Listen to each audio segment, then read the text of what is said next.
First, as you saw in the welcome packet, if you received it in advance and registered, we're talking about the core components of MLP. And we're going to, in each of our subsequent sessions, talk about the core components in a way that highlights some special or target populations. That way we're adding some context. But by the end of this entire learning collaborative, please, please, please, by the way, if you're not here with your health center partners, invite them to travel with you along the way so that they can learn to better identify those specific challenges that relate to the screenings, the information sharing, and identifying the patients that need the referrals to be able to address their legal needs. We're going to talk about information sharing as well. We'll also help through this learning collaborative, help you better establish those consistent and sustainable financial sources. We know what the resource strains are like on health centers, especially during the pandemic. And we know also that, of course, ARP funds just came through, but because of the deficits that health centers were running on and other healthcare providers, because of drops in revenue, from drops in visits, we know that it's also difficult to use the ARP funds, but I'll mention some of that on a future session. I'll give some ideas and suggestions, excuse me, as to how they can be better utilized. And then finally, we'll talk a little bit about how you can better support your continued learning. That's why we brought this together as a peer-to-peer learning collaborative. So many of you, if you have taken a look at, especially the welcome packet, because we made sure we included our health center MLP toolkit in the welcome packet. That's going to be basically the textbook for all of the things we do really with health centers to help them build medical legal partnerships. I'm going to pause as I go throughout the presentation because I know we have more than health centers or legal services partners that work with health centers on the presentation today. So I just want to remind folks that if in fact you are from like a hospital partner, a lot of what I talk about will translate to those different settings. Some of them won't though if I'm talking about things like funding, because health centers have specific funding, but this is HRSA funded. So we want to make sure health centers do receive and their legal services partners receive the information that they need to really successfully build a health center based MLP. You all probably have seen our pizza pie chart many times before, but just again, level setting. What is MLP? This is really the model and the approach where you're embedding the lawyers as a part of the healthcare team. So if you think about specialist, right, you may want to even think of the lawyer as a specialist. And so when you're integrating them fully, depending on how you staff it, or you're providing an external referral, what you're doing is you're setting some approach up so that you can address the legal assistance aspect, those are more the individual needs, and travel all the way up to those policy or systemic level changes. The in-between space, the trainings and the clinical level changes, that's where we begin to see providers and that impact really practicing at the top of their license is what we like to say. And so that's where we're really looking at increasing value and increasing the competency and ability to reach more people at the clinical and delivery setting level. So this you all are very familiar with. This is how we get to improving the health equity. By the way, feel free, chat box, let us know if you have questions if this is brand new to you, because I'm going to start going faster and faster. You all also have probably seen this before. This is why we do legal services, right? We know there are the social determinants of health, for example, the food desert in the community, but that isn't exactly a social need, right? What does that mean when it translates or is applicable to the individual or family in the community? The language that we're using right now is that it translates to a social need. And so that's when the family has the need for fresh produce. And in many cases, that need for fresh produce may in fact have or need, it's a justicial event that needs a legal intervention. And so what we typically see in the civil legal services setting is that an individual or family may in fact have had something like a SNAP benefits denial, or it was cut, and that's where an attorney, or even in some cases, a paralegal might be able to help with an administrative law case to help overcome that barrier to the healthy food. And down the line or upstream, that's where you can begin to see perhaps policy level changes that can take place. That example that I provided, we can look at it across different types of legal needs. The National Center put together, and I helped chart several years ago, And IHELP, as you can see on the screen, goes right along with the acronym. So income and insurance needs, housing and utilities needs. This is what we see right now with the eviction crisis, right? We saw what COVID caused, and it's not just the evictions, but also the tight quarters that are unsafe where COVID is easier to pass. We saw that people were stuck in situations that made it unsafe to be around the people that were there in the home, or for children, perhaps the setting wasn't right for school. So these are all of the sorts of types of needs that could have or be addressed through legal intervention. And this is why we think it's really smart for your healthcare providers, social services providers to connect with and partner in a systematic way, excuse me, with the civil legal services community to address those needs. I talked a little bit about, or I alluded to, right, that policy level change that can be done. And we did see this throughout the pandemic. I apologize, Google messes up slides all the time for us. So some of what we saw, and we did highlight this, it's on our National Center website, some of these examples, is that health centers were actively engaged with their medical legal partnership, legal partners to get those sort of policy level changes done that were pertinent to ensuring that people were healthy during the pandemic. So in the state of Texas, People's Community Clinic, along with Texas Legal Services and Texas Health Action, that's actually a multi-MLP worked on emergency rulemaking prior to that big freeze to address the utility shutoffs. We saw NILAG Legal Health, that's the MLP team at NILAG in New York City. They worked to change laws related to guardianships and make sure that those guardianships, those standby guardianships, were available to really anyone exposed to COVID-19. And we've seen this over and over and over. We have several other examples on the National Center website, such as where coalition of MLPs statewide were able to carry out changes that were changed, that caused HUD level changes around the country. Okay, I'm going to slow down now so that we can really talk about why we're here. In the components, or in when we look at the components of MLP, what the National Center did was they really worked with experts in the field to say, what is it that people are asking? What are the necessary conversations and discussions? And with whom should those discussions happen when we're building a medical legal partnership? And so NCMLP put together a really thorough toolkit. I really hope you guys took a look at it in the welcome packet. And so we'll try to actually plug it in the chat box for you. But take a look at that, because we're in this learning collaborative actually going to highlight 4 of those conversations, because I think they continue to come up for those of you who are working on building medical legal partnerships, not just at health centers, but also in those hospital settings, also with those VA medical centers. These are very similar conversations and questions that are happening. And they're critical to ensuring that medical legal partnerships can start up and sustain over the long term. So one of the first conversations, and we'll do this in the breakout as you all have seen, so don't forget, select your breakout room, use the link that's been put in the chat box, is what social determinants of health problems do we want to address? This is crucial, right? And we know that this is also something that causes a lot of anxiety. Oftentimes for the newer folks, newer MLPs, before they've even gotten into it, one of the biggest questions they ask is, do I have to address all patients, all of their social needs, all of the time? No, not necessarily. That may not be the best strategy or approach, or even the need for your particular MLP arrangement. So no, you do not have to do that. There are basically 3 approaches. There are some folks who have medical legal partnerships that do address all patients and all social needs. I'm starting from the right-hand side of the screen here and moving left. There are MLPs that have addressed specific patient populations and all of their social needs. And then others say, we're going to address all patients, but really focus in on their social needs. So perhaps this is where an MLP decides, we're going to work with all of our patients, but there's a housing crisis right now, so we're going to focus on eviction prevention. Great, right? There are others who may say, we're going to focus on the needs of children and address their respiratory issues because of unsafe housing, something like that, or in an educational setting, or maybe they're working with a specific population, such as individuals who are battling substance use disorder and need some sort of assistance.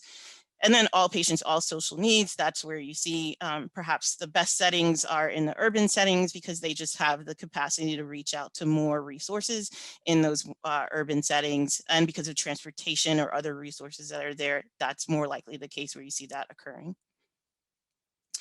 When you're assessing which social needs that you're going to address, these are some key questions to ask. You have to take a look at what your existing screening tools are. There's no need to like reinvent the wheel. There are a lot of them already out there. Many of you are using Prepare. You should be taking stock of what your existing priorities are and what your capacity really is. Ask your healthcare partners, for legal folks, right? I know you use case management software like Legal Server. Your healthcare partners, especially the health centers, are very well using similar tools. You just have to do a little bit of work doing the matchup. And that's what Mallory Curran and Shannon Pohl, our faculty members coming up next during session 2, are really gonna do a deep dive into. And there's some very cool work that they've been doing to make that data and those systems talk. And so I can't wait for us to then feature that final product in a national webinar coming up soon in the spring for everyone. But which of the needs you've identified have legal solutions? That's what we're hoping the group 1 will talk about. Use some of these questions to really guide your discussion. We are gathering, of course, to have these discussions with some context. I just want to highlight that we are working with the National LGBTQIA+ Health Education Center as well as Farm Worker Justice to run an almost concurrently timed learning collaborative to talk more about how to screen for legal needs for special populations or target populations. And so we did have an issue brief where we talk about how medical legal partnerships can really address the needs of the transgender health population. So again, this is where you pick a specific population. And for some who do engage in transgender health through MLP, sometimes they select a certain service that they're going to do. So maybe it's the name change petitions that they focus on because that's the need that they have the capacity to provide for that community at that moment. The other group 3, is going to have a conversation about how to build this thing, right? So how do we even staff legal services? Do we have to bring a lawyer in-house on team? What does that mean? Do we have a conflict of interest set up? We know because these questions come up often. And I saw that in the registrations, and at least one person asked, like, what are some of the negatives? One of the negatives is that when you are thinking about how to set it up, one thing that you may run into is there might not be a civil legal services partner that you can actually contract with who's in the community or close enough. So you might be in a legal desert. You may also have general counsel whose first question is there not a conflict of interest? Is this what legal services are they going to sue us? So these are some of the negatives, but it's not that they cannot be overcome. And some of those are just hurdles and not necessarily negatives. I would say one of the things that we continue to try to overcome when building MLP is that there are very, very few resources in legal services compared to healthcare. So that is a challenge that continues to be a challenge. It always has been, but there are creative ways that medical legal partnerships have gotten this done to both fund, finance, and find the right partners to really do this in a collaborative way. And we've seen state-based models, and we'll share some of those resources as we go through the learning collaborative. But here are some benefits of each way to do it. So do you build it as a direct service? If you do that, you're recruiting and hiring the lawyers directly. And we've seen models like this, Whitman Walker, Crescent Care down in Louisiana. This is where they're recruiting and hiring the lawyers in-house, and they're controlling all of the flow of information and what is done. So you don't need that MOU necessarily because you've really fully integrated it. That takes a lot to get done. That's not the easy way. That's why there's so few of them. So in most cases, we see folks contracting the legal services, and that's where they're working with a legal services or just legal organization. There are law school MLPs. So look at law schools if you don't have a civil legal services organization like Legal Aid in a community that has the capacity to partner with you. In addition to that, you may be able to find a pro bono partner in the community. Additionally, there are also, and we'll highlight this down the road, or you may have already seen it in the toolkit, there are there are fellowships out there. So you may have SCADN fellows or equal justice work, something that I did to be able to do civil legal services years ago during the Great Recession. And you might be able to find and staff up your legal services in those ways. Do not only look at lawyers. Remember, legal teams are also made up of paralegals, legal assistants, volunteer law students, right? And those are all folks that are supervised by attorneys. And those are all folks that are also able to get a whole lot of legal work done that may not actually require the attorney, right? So think about legal teams and not necessarily lawyers, right? Because a lawyer will be there to supervise, but you don't always, there are a lot less lawyers. So think about how you can staff this thing with more than just lawyers, an entire legal team.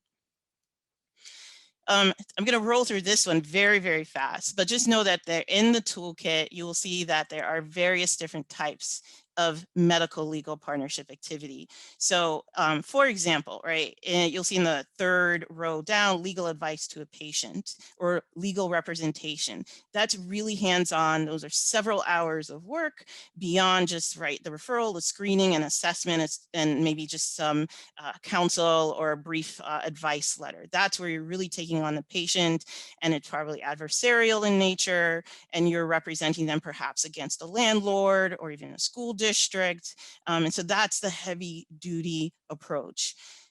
All MLPs don't do that. Some engage in curbside consults, and some do a mixture of this. Some do curbside consults, though, where they are providing that sort of informal conversation, and then some information travels and flows ultimately to the patient. And that legal team may never have that face-to-face. Perhaps that's that in-between space on that pie chart where you have your legal team educating your health center team and the clinicians, and the clinicians are providing some sort of information, not necessarily, definitely not legal advice, information that a patient may have required because there was some sort of screening done that indicated that there might be a legal problem. Of course, then you have, right, the legal intakes, the screenings, the assessments, and the checkups. And as I mentioned before, the advice and representation, that's the really in-depth approach if there is a need for such an approach. The activities for making sure that patients in a community or clients, if you're a legal services partner on the call today, it can look a little different, right? Some folks do a facilitated referral. Others do and focus most of their time and attention on that clinical level changes. So ensuring that policies and procedures are in place to ensure that case management involves that multidisciplinary approach for patients to be able to receive the services they need. And then there are the policy level changes, as we highlighted before. And oftentimes we can't dismiss the fact that it's an individual screening that is probably the thing that led to identifying the need for a policy level change. But MLPs do a mixture of these activities that you see on the screen, and what they do or focus their attention on just depends on what the needs are for that individual community. Let me pause here to say, if anyone has any questions, please pop it into the chat box, because I'm going to continue to go through these conversations before we go to the breakout so that you guys can talk about what your challenges are. What have you done in your community to really address legal needs? Are you at the very beginning still trying to decide, am I going to contract out for this? I don't even know who the legal services partner is. So type the questions in the screen and we'll get to that before going to the breakouts. All right, I alluded to all of this already. These are some of the considerations when picking a legal partner. When you do the breakout, if you do select this room, please do have a conversation about what is your organization's capacity.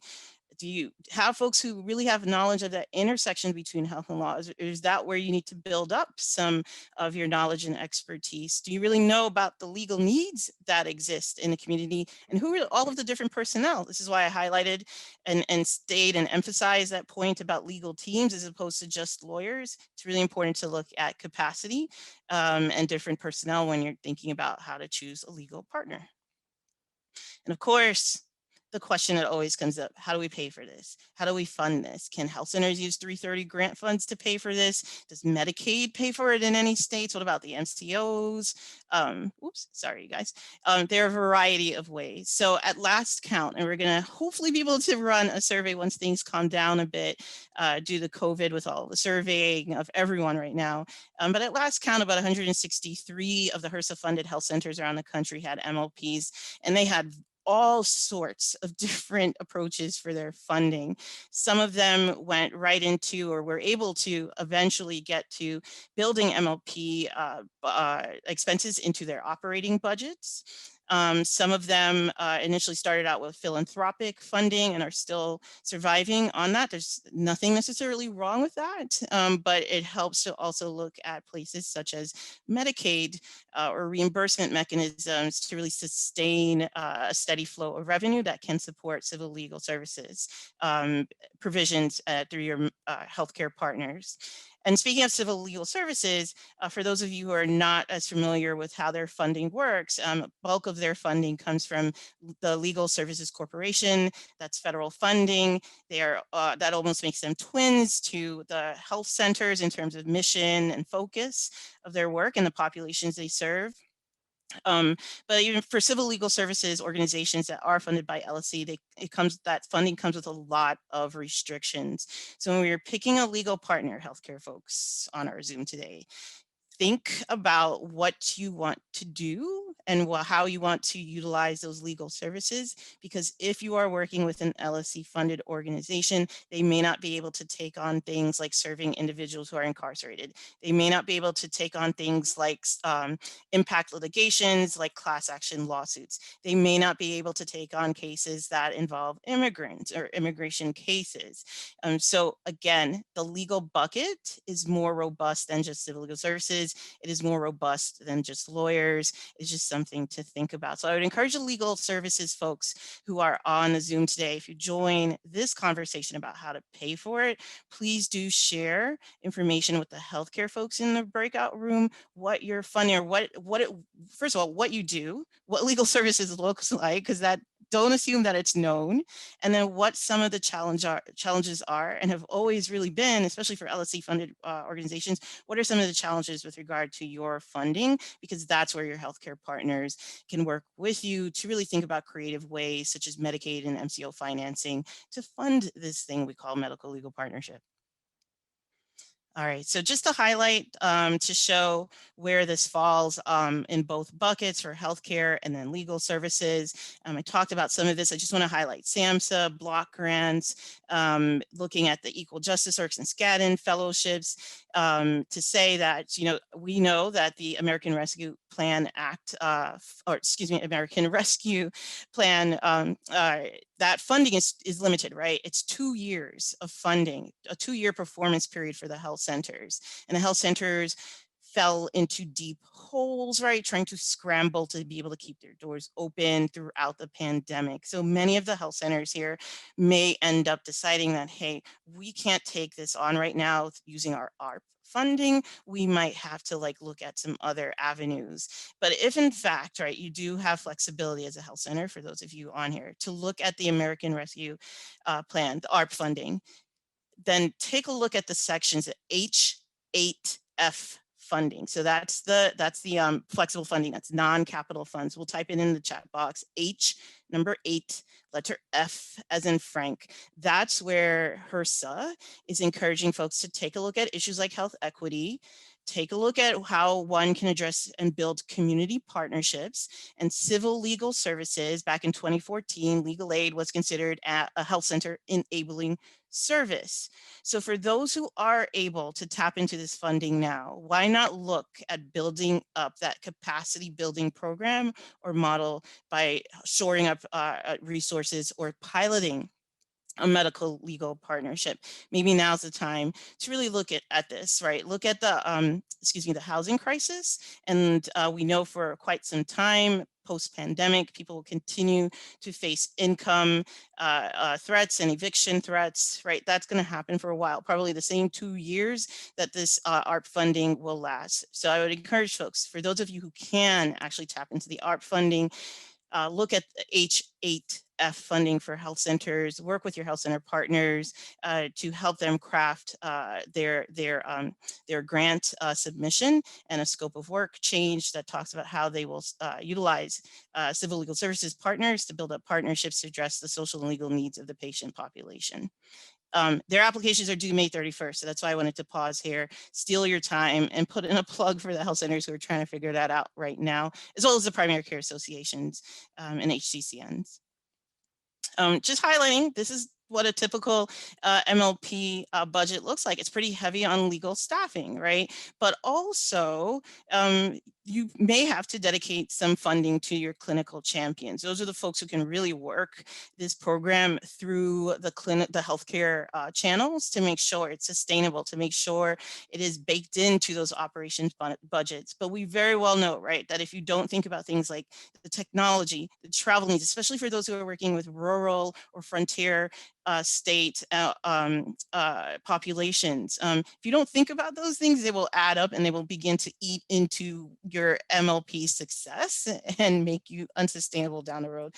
So the toolkit has detailed information about all of this, but we can talk about it in the breakout group, right? How do you get funding for some of this? Can you use health center funding for any of this? In fact, the ARP funding is pretty flexible and begins to address some of these needs. We have an entire toolkit or issue brief that's actually dedicated to financing MLP. So we'll make sure you have the slide deck so that you can actually get the link if you haven't seen it. And then finally, this is about the screenings and information sharing. So if you're in this breakout room, right, I know this is where Mallory and Shannon, when they talk to you next week, this is where they're going to want to find out, what did you talk about? So we're going to be sharing the notes that you take when you go in the breakout with Mallory and Shannon. That way they can have a more robust conversation. I think we're also going to have Dr. Dave Faldmo with us, a health center CMO. So typically, one of the first things to think about when you're thinking about workflows is how the information is shared at the different levels. This totally depends on how you've structured your MLP. You may have actually done something where it's just medical, legal, and you have a referral person in between. Oftentimes, these are CHWs. I think we have some community health workers on with us today. And then again, you may have, or that's all under one roof, then you may have a coordinating person in between who works between those two partners. And then maybe you're lucky and you've managed to get it all under one roof and you've overcome any of the compliance issues. And this is where you're working right in between. All the systems are pretty well integrated and you don't have to worry about the referrals and you don't have to worry about the systems not talking to each other. That's, again, very, very rare. Just going to highlight a few of these. There are a lot of questions you should be asking. This is where, if you are a health center or a hospital or healthcare partner on here, I promise you, because we just heard it 2 days ago from a general counsel for a health center, what are some of the privacy issues that that he, in that case, should be concerned about? Those are very important and good questions, because what do we care about as lawyers or as clinicians? We want to make sure we're protecting the patients or clients first and foremost, and their information should be protected just as much as their health or anything else that you're working with them on. So it's important to think about what laws apply to your different partnering organizations, right? When we're talking about legal partners, it's not HIPAA. We're talking about the ethics involved with serving a client.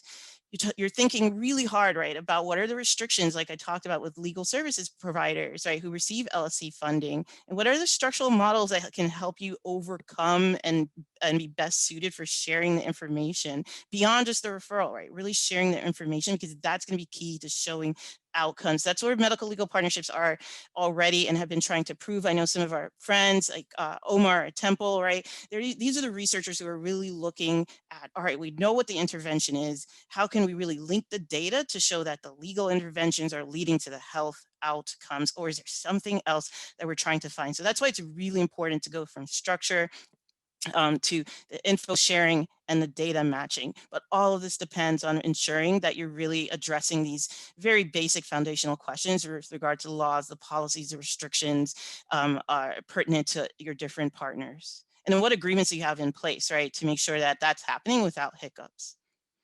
There are consents that go beyond just consents for you as organizations, but obviously consents between you and the patients or clients that you're serving. And then the systems in place, I can't stress it enough, don't try to invent the wheel. Many of you are using Prepare on Bertha, Legal Server. Look at what systems you already have in place and ask, do I need to create a brand new legal screening tool? And is there some one question that I need to ask differently? And then who's out there asking all of the questions? That's some of what we're actually addressing in the other learning collaborative, and you guys are welcome to come to that one, because that's where we're going deep dive into the screening for legal needs.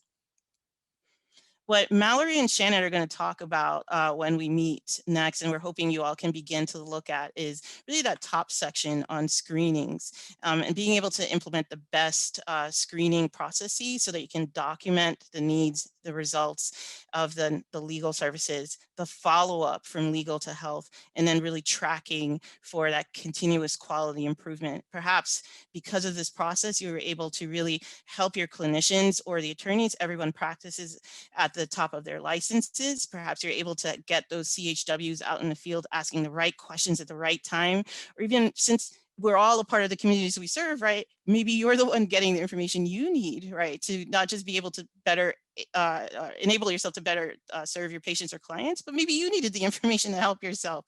But then for the research community, right, and being able to better prove, right, and those of you who are trying to fund this thing and sustain it or scale it, right, this is where the impact data really matters. Everything above this, everything above quality improvement is what gets us to really being able to show the impact and sustain medical legal partnerships. So the building blocks, screening and service delivery, all matter. We have to build it right to be able to show the successes. How we do the screenings, there are about 4 different approaches. And so just highlighting on the screen, when you guys, we're going to break out in a moment here, really just like in about 60 seconds, we're going to do the breakout. So make sure you clicked on the Google sheet to say what group you want to go into, because I'm hoping that you all in the screening group will also talk about which approach are you taking. Are you using a totally separate screener, a person between the health center to then refer out to legal services? Are you using some sort of standard screening tool? Are you doing a hybrid approach? Or are you doing something more high level and you're not administering it patient by patient, but really looking at some sort of like entire EHR data sets, for example? So talk a little bit about that. Talk about how you're documenting those needs. And again, for the EHRs, right? You've got EHRs that are screening for social determinants of health needs. It's just, what in the world do those questions look like? What those questions look like. We do have samples.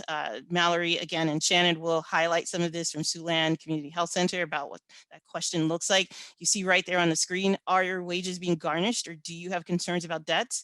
That doesn't say, do I have a legal problem? Not at all, but that's what I mean, right? Look at the EHRs to see what exactly is being asked, and does it result in, depending on the answer, some sort of justiciable event that perhaps has a need for a legal intervention. And by the way, it's expensive to change EHRs, so that's why I stress, work with your healthcare partners to see what tools are already in place. We have oh, Google really messed up the slides there, but we have issue briefs on this. In this particular issue brief, and in our privacy issue brief, we do talk about the different pathways so that you'll look out for any roadblocks along the way regarding information sharing and screenings. This is just a highlight of the types of information that can be shared at the point of that patient referral. And then when the lawyer shares the information back, the types of information that's shared back. Sometimes you see the 4th bullet point, the screening is a false positive. We recently heard from someone who said, getting all false positives, what's going on? We're hearing this a lot for housing and evictions, and that's because of the moratorium. We've been hearing that actually for months, that folks are not either getting as many referrals, or they're screening for false positives. So be on the lookout. We're hoping, actually, I'm really crossing my fingers to hope that we can get one of our good MLP friends, Emily Benfer, in just a couple of weeks here, and I might be reaching out to some of you who are on with us today to present another COVID-19 related town hall, which is going to be focused on the eviction crisis and what the courts recently ruled in DC.